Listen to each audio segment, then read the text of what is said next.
What's up, everybody? It's your boy Mike coming back at you with another Who Daily. I've got another guest on the channel. It's your boy. You probably recognize him from Bengals Twitter if you frequent that medium of Bengals fandom online. It's John Sheeran. John Sheeran. I'm sorry, I pronounced that wrong. I'll fix it in post. Maybe not. We'll see. John, how's it going? Introduce yourself to the channel. And hey, if you want to, one of the questions I had leading in with some of the other guests, if you have a kind of Bengals fandom origin story, kind of your earliest memory of like when you knew you were a Bengals fan, I'd like to hear that too. Yeah, so if anyone else is confused, I'm like Ed Sheeran's cousin, even though I'm not. But growing up, I grew up in Cincinnati. My mom was a big Steelers fan. She still is a big Steelers fan, and she wanted me to become a Steelers fan. But she was really good friends with this family, and I became really good friends with their sons, and they were my best friends growing up.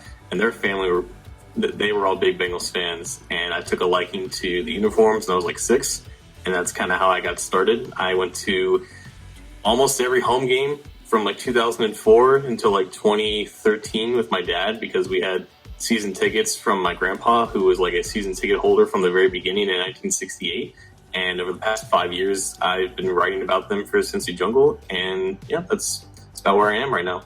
Awesome. Great stuff. Well, plug for Cincy Jungle. It's a very good resource. So yeah, look, just coming off the draft, I've kind of already done my draft recap. It's the last video that I put out on the channel. Just going in, let everyone just kind of, how do you think let's just talk about kind of how you think the draft overall went, as far as, could you glean from that kind of what it looked like the Bengals were doing, what their strategy was, and do you think that they succeeded in what they were trying to do? So we knew a couple things going into the draft. We knew that they hadn't addressed the receiver position at all. They were still looking for a legitimate deep ball threat that could take all the targets that AJ Green took with him to Arizona, and we knew that there was going to be still a more major turnover at both offensive and defensive line. And when you know it, that's like 80% of the picks. Jamar Chase, 7 trench players, 3 of them offensive line, 4 of them defensive line, 3 of them edge rushers, even after signing Trey Hendrickson to the biggest contract in Bengals history. We knew that they had snaps left over from Carl Lawson's departure, and now they have athleticism and explosion in pass production to help relieve that blow of losing Lawson, and to not put everything on Trey Hendrickson and Sam Hubbard, who's still there. But Jamar Chase, immediate impact player, he's going to take over as the number 1 receiver and give this offense the chance to put up 25, 30 points a game anytime they go out on the field. And that's important if you want to compete with the likes of the Kansas City Chiefs and the Buffalo Bills. So that's what they need to take that next step and to become a legitimate competitor. But also they recognize that they still needed help on the offensive line. There's 3 draft picks there. There's one that's going to start in Jackson Carmen as what should be his more natural and better position for him at guard. So I think they had a clear direction going into it, and they executed it to the best of their ability. Yeah, since you mentioned Jackson Carmen, kind of my analysis of that from yesterday is very much what it seemed to me was the Bengals going into the second round. I think, I don't know what they thought about Landon Dickerson, but the fact that right when Landon Dickerson went right before them, it kind of reminds you of that Frank Ragnow situation, right? It almost seems like maybe the organization learned a little bit, and if they were targeting Landon Dickerson, I have no idea that if they were or not. That you may know more on that than I do, but it seemed to me once Landon Dickerson was gone, they very quickly had a strategy to not reach right there, to pick a player that may be a little bit of a reach and kind of trade back and get more draft capital. Did you see that, or is that something you think they had planned on going in, that they thought that Jackson Carmen was their guy and they could get him at pick 40, the late 40s, so trading back was their plan going in? So the things that I was told before and after the second round started, it led me to the conclusion that they liked Jackson Carmen enough to take him at pick 38. But I think they knew that they were probably higher on him than most other teams, which is why they felt comfortable trading back, gaining 2 additional 4th-round picks, and still landing, quote-unquote, their guy. I think they thought highly of Landon Dickerson, but maybe not high enough to take him at the top of the second round with that extensive medical history. There were reports about Dickerson lasting until like the 4th or 5th round, because he's had 3 season-ending injuries, but I think the player himself was someone that the Bengals coveted. They just saw Jackson as a guy who, again, can translate perfectly from tackle to guard and fit in Pollock's system and have the build and the hand usage and those technical things that he's good at right now, with the upside to get better going forward. But again, it makes you a tiny bit uneasy because it's not the exact same situation as Drew Sample, because Sample was regarded as like a day 3 player who the Bengals took out of nowhere, out of left field in the second round. I think Carmen was still more that fringe late second, early round type player when you look at the consensus board and when you look at where he was ranked on a plethora of outlets. So I think it was a slight reach in that regard, but had they known like that he was going to be there and they were able to get 2 additional picks, it's obviously much better than taking him at 38. Yeah. So one interesting thing that, and speaking of the second round, I want to circle back to Jamar Chase in a second. But when it came to the second round, to me, so I do my own draft boards, I do my own grades on players, and it's obviously limited to what I can get my hands on, right? And I'm not sitting down and talking to these guys either. So, but my feeling, kind of looking at the PFF grades, watching the tape, and kind of the physical measurables, I had a higher grade on Tevin Jenkins. I had him as an early second round type of player, and I had Jackson Carmen as, I think, more like you were talking about, late second, kind of the last 10 picks in the second round is kind of where I was looking for him to be. And I thought, so I actually had the thought that, oh my gosh, I might get lucky and be able to take Tevin Jenkins here at 38 and then get Jackson Carmen followed right back up in the top of the third round. I didn't go that route, obviously, but do you think that the Bengals kind of just weren't on Tevin Jenkins the way that maybe the PFF grades or other boards were on Tevin Jenkins? Because they could have just jumped at him and taken him at 38. Or do you think that the grades they had on Jenkins and Carmen were so close that they were willing to take the chance one of them would slide? I think they thought higher of Carmen than Jenkins, and obviously they weren't the only pass on Jenkins. He was a surprise faller out of the first round. I think he was projected to go somewhere between like picks 20 and 25, and then all of a sudden he's there on day 2. There's a hip issue that contributed to him opting out of the middle of last season. There's apparently a shoulder issue that teams are concerned as well. There's even an issue about, is this guy like as coachable as the perception is? Are there issues with that? And it's a lot of stuff that we can't quantify and that we can't ourselves confirm. We can only hear what other people say, but that seemed to have been the buzz with him. So I think, like most teams, they just weren't as high on Tevin Jenkins as us, the media, were. And with Carmen, I really do think that they had a high enough grade to just take him over Tevin at pick 38. But again, they recognized that not every other team was as high on him as they were. And obviously they had other connections that other teams didn't. So he was coached this offseason by both Paul Alexander and Willie Anderson, guys that still have a lot of trust and pull within the organization. There was a story about how Mike Brown reached out to Paul Alexander and talked about Carmen over any other offensive lineman prospect in this class. They called Willie to confirm this guy does have positional versatility and flexibility. They utilize the resources with guys that they still trust to vet. Is Jackson Carmen the right decision for them? Is he as good as they believe that he is? And when they got that confirmation from sources that they trust, they ended up pulling the trigger on it. Yeah, and one thing that I kind of, and when I talked about earlier, like the team has information that there's just no way that I can have, or even most media, even the most well-connected media people, even there's certain things that even Dave Lapham doesn't know, you know what I mean? And he's probably the most connected, especially when you're talking O-line evaluations, probably the most connected Bengals media person, right? There's even things that he doesn't know about. And that's why I tried to tell people on my channel, I see myself as kind of a community curator. And what I mean by that is, hey guys, you don't need to go over the top crazy because the grades you have on players are really limited. And you have to trust your organization to do their diligence. And once I heard Willie Anderson, this is crazy high praise from me, from my perspective. Willie Anderson giving him a player comp to Bobby Williams, who I love. Do you think there's going to be any kind of open competition with Jackson going in? Like, let's say he goes in and really impresses at right, let's say they try him out at right tackle and he really impresses and looks like he can play. Do you think there's a possibility that he plays right tackle or left tackle even?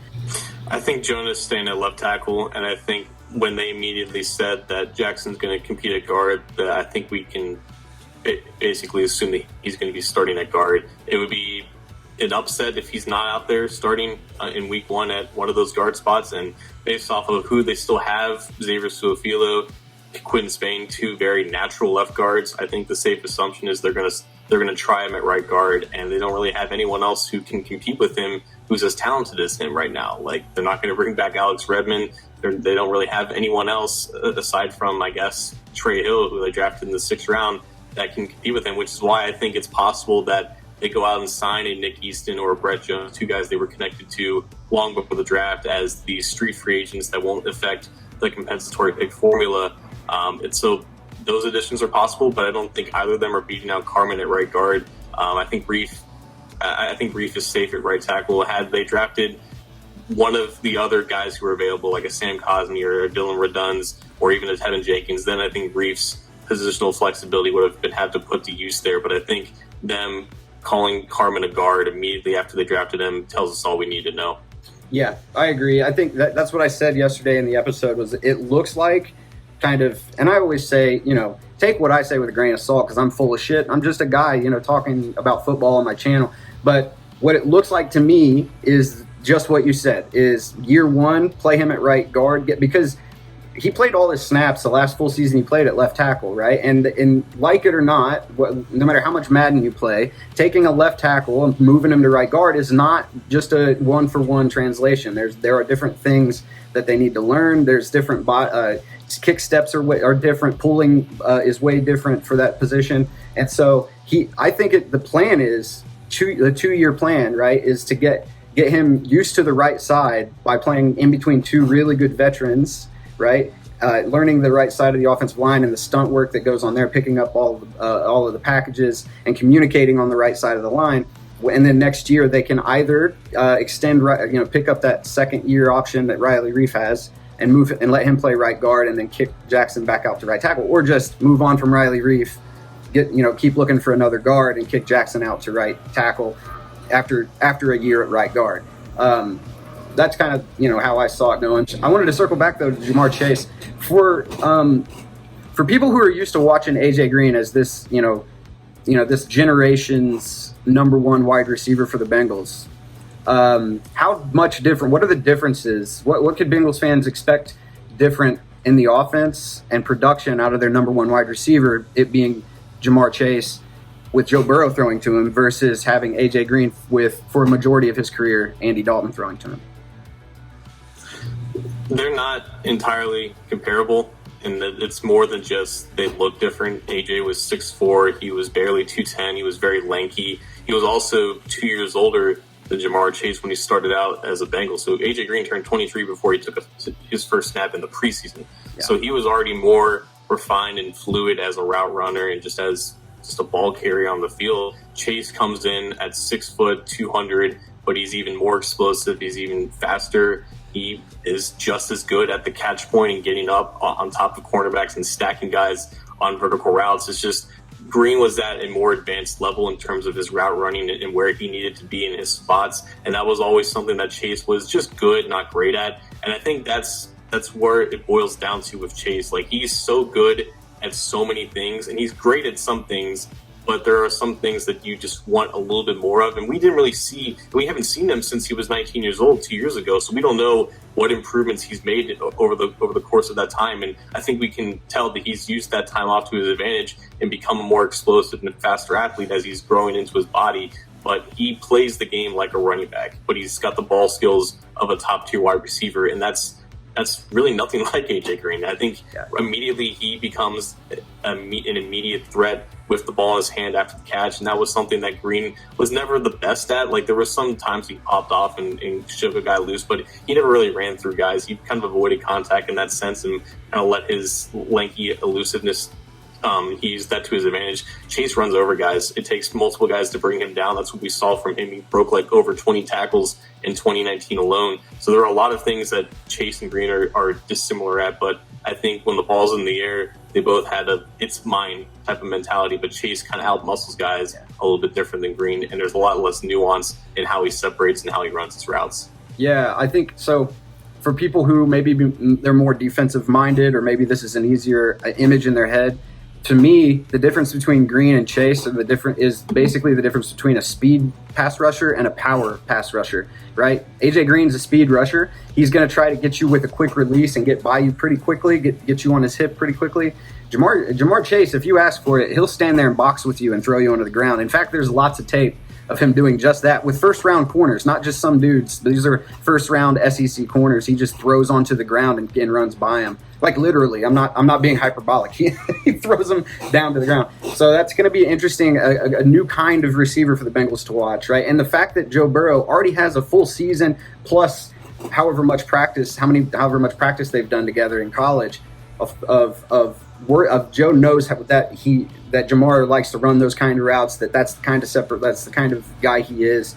I think that you're going to see them hit the ground running quicker than it would have been if they would have taken a different wide receiver.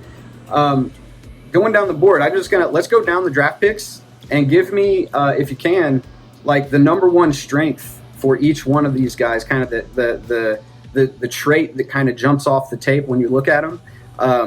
So we've already talked about Jamar Chase. For me, it's that strength again, that strength release against press coverage. I think that just jumps off the tape. You just don't. It's rare. I don't see. It's almost Steve Smith like. You know what I mean? Where you got this stocky wide receiver just throwing corners off of him. But what's your elite kind of? I know you said there are a lot of elite traits about Jamar Chase, but what's the one you really like? I think it's his deep speed. I think his 40 time, when you break it down by segments, it perfectly encapsulates who he is, because he ran like an average 10-yard split just under 1.6, and then he finished like under 4.4. So he has a second gear when he gets down the field, and that's so important, especially for a guy who can out-muscle guys and can use that long arm to really separate at the top of the route. So his separating strength in that second gear, I think, is what makes him special. Yeah, and that's exactly what we talked about all last year of the Bengals offense not having, right? So, second round, Jackson Carmen. What's kind of your trait crush for Jackson Carmen? So he's incredibly strong. He's already built like what you would want a guard in his mid-20s to look like, and I think. So he's got balance issues, and sometimes he gets out over his hips and stuff like that. But I think his hands usage is underrated, where he uses his hands independently. So he's not just relying on these two-minute punches, and pass rushers can't easily counter that and get around him. He uses his hands independently, so he's able to hit different landmarks. And when he gets you, Like, he doesn't just punch you with open hand. He claps on and he stops guys in their track. And with that power in his lower half, I think that's what makes him a really powerful pass protector, and it's going to make him an even better guard than he was to tackle. Yeah, I think I see that. Yeah, I see that too. I really like his. He just looks like he's not surprised. I don't know what kind of trait to call that. I guess it's intelligence, or maybe just like football IQ or something. But his processing speed is incredible for a tackle to guard convert. Yeah. Yeah, it just. I never see him look like he's panicking. Like they were telling, and we got so used to seeing offensive linemen literally look like they're panicking last year, because they kind of were, But it's kind of calming to see. All right, Joseph Asai. I've watched not as much tape on him as I should, but I am a West Virginia Mountaineers fan, so I have seen him play quite a bit. So what do you like the most when you watch his tape? What do you like the most about him? So everyone talks about his motor. He doesn't take plays off. He doesn't, give up when the ball's on the other side of the field. I just think that he is as natural of an athlete as his testing numbers indicate. He is as explosive and quick and fast as he tested at. And people were concerned that he didn't run the 3-cone or the short shuttles, so there was unknown data about his flexibility and balance. But guys who are that naturally athletic, they usually test well there. And he only has 1 year of true edge experience, so he does look a little raw, and sometimes he doesn't really know what he's doing as a pass rusher. But guys who are that naturally athletic, who produce at that level, at that age, they typically pan out pretty well if they're drafted this high. Yeah, I think that reads out to me, that high motor, that reads out to me as competitiveness, kind of, no matter how badly you kind of, your raw skills and ability kind of get you to slip up every once in a while. Maybe you're out of position every once in a while, but you just get up and just keep going at it. I really like that about him.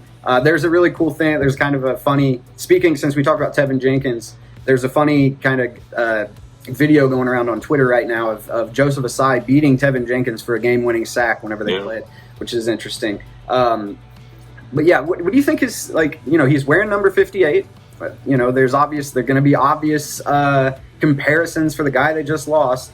Obviously, I think Carl Lawson's a little bit bigger, but a little kind of thicker, but maybe a little shorter, right? So, and Carl Lawson has a lot more of a bull rush, I think, than Joseph Asai does. But what do you think Osai's ceiling is? Do you think, like, player value wise, do you think his ceiling is Carl Lawson level? Oh, his ceiling's TJ Watt. If he figures out what to do with his hands. Let's go. We're gonna end it there, John. No, I'm kidding. I'm not saying that as like a lazy comparison. Like, the data says that, like, guys who are that athletic, who are that productive at that age, and they're drafted this high. Like, I think Justin Houston was another example of a guy taken at the top of the third round with that type of profile. And I'm not saying he's even close to being where Watt was, because Watt was a little bit. I think he was a little bit older, and obviously he's brothers with JJ, so he knew what to do with his hands. Like, Asai just needs more experience. He's not going to be the 10-sack guy that Carl Lawson was as a rookie, because Lawson had plans, right? He had counters and he had go-to pass rushing moves that he can pull from his arsenal. Asai isn't there yet, but he's not this Jordan Willis fake athlete that's going to be a third-round bust either. So his ceiling is sky high, and that athleticism is going to keep him around for a long time. Well, I guess I'd take TJ Watt on my team. I guess. Sure. Let's go with Cam Sample. This is a really interesting one for me because I have a kind of, not conspiracy theory, but it's kind of like what I would do if I had Cam Sample on if I were the defensive coordinator of the Cincinnati Bengals and I just got Cam Sample. I know what I would do. What do you think about Cam Sample? Kind of let's do the same thing. Kind of, what trait do you see that jumps off the tape for you? He plays low as hell, and he's explosive, so he's going to get under guys' pads, and I'm thinking we're on the same page here. You want that guy playing closer to the center than on the outside of a tackle, and they don't really have a long-term 3 technique on the roster right now. I don't think the plan is for him to bulk up to 290 and be a full-time 3 technique, but if you're looking for the next generation version of Wallace Gilberry, a base defensive end who can kick inside and just be an even more explosive pass rusher who can shoot those B-gaps, I think Sample's your guy. Yeah, that's exactly where I was going with it. I think that, you're going to see a lot of Larry Ogunjobi this coming year, but I do think that the plan going forward is going to be, regardless, if he just stays at 280, that's you don't want that guy in there against the run very often, but if you got pass rushing downs coming, that's a really good guy to rotate in there. And that's exactly where I was going with that. I think that role that Geno Atkins filled as a gap shooting 3 tech that can get in your backfield right now, right, and just make you change your plans, right? Regardless of what you were doing, you got to do something different now because I'm standing in your backfield. That's the kind of guy I think Cam Sample could be, ceiling wise. Of the rest of the guys, who do you like the most to be a boom candidate? Somebody that let's if you want to talk about the kicker, we can talk about the kicker. I've got opinions on taking kickers ever in the draft, but let's throw him out because, like, how do you project whether a kicker's? It's mostly up here. Like, if he has all the physical tools, the kicker is just mental. Like, can you stay calm under pressure and make clutch field goals? And you can't tell that really from a college kicker. But what do you see for the rest of the rest of the draft? Will they be role player? And will they? First of all, will they make the team? Do you think? And if so, where do you see them contributing? So I think Deontay Smith is more or less the key to this draft, from going from a decent draft to a really, really good one. It's good that we're not going to see him this year because he's just going to be putting on weight and fixing some things with his hands. But in 2022 or 2023, if he's out there as a starting caliber tackle, you find that in the latter part of round 4, I think that would be a huge boost to this draft. It'd be interesting to see if he even pushes Fred Johnson off the roster entirely, because they're only going to be able to keep 10 or so offensive linemen, and the group is kind of crowded right now. But I think they do see a prototypical tackle in Smith who has that movement ability, who has the ability to drop his knees and get good knee bend and roll his hips into blocks. It's just a matter of putting on an extra 10 pounds and keeping that with his frame. So if he becomes like a long-term starter, I think that would be a great boost to this draft. I think he makes the team. I think Trey Hill and Wyatt Hubert are probably your practice squad guys. Those position groups are too crowded. But Chris Evans is also interesting because he's a 90th percentile athlete who never really touched the ball at Michigan, had some trouble. He got expelled from the school because he was accused of plagiarism, but he fought through that suspension and he worked like 3 jobs, including as a special teams coordinator for a local high school. So he has some acumen with that part of the game, if you will. So I think he's going to make the team as that third running back and potentially even take some snaps as slot receiver. He started off his career in Michigan as a slot receiver, and he has natural ability as a receiver. And they don't really have a backup to Tyler Boyd right now at that position, so I think he has value there. But I want to ask you this. Is it better to draft, all right, so what is the worst scenario? To draft a running back in the first round or a kicker in the 5th round? I'll just say this with a caveat. It depends on that first round pick. If it's late and it's a generational looking type running back, I'm okay with it. But man, a kicker. Here's the thing: could the Bengals have waited? Like who was gonna take? Who was gonna go? No other kickers were taken in the draft, so that might have been the only one anybody had a draftable grade on, right? And the Bengals did a good thing by grabbing him before anybody else did. But we'll never know that. There could also be a scenario where they could have waited and taken him at 235, you know what I mean, and got somebody else at that. That's the only thing that I think about. Like, I'm against both scenarios, by the way. I don't think you should do either of those things. But look, like I said yesterday, if you make all your field goals and you're the kicker in Cincinnati for 10 years and they never have to bring another dude in to try out for the field goal, for the kicker job, that's a good pick. That's fine. You got your value out of that. You know what I mean? But man, that's few and far between, right? And especially after what they did with, running Jake Elliott out of town after drafting him in the 5th round, it's like, man, you can't do that again. Twice in a decade is too much for that kind of draft action. You know what I mean? But you got to be, for that first round question, you got to be a special kind of running back. I don't think Najee Harris, by the way, is. I think he's really, really good. I think the Steelers had way bigger needs than drafting a running back, though.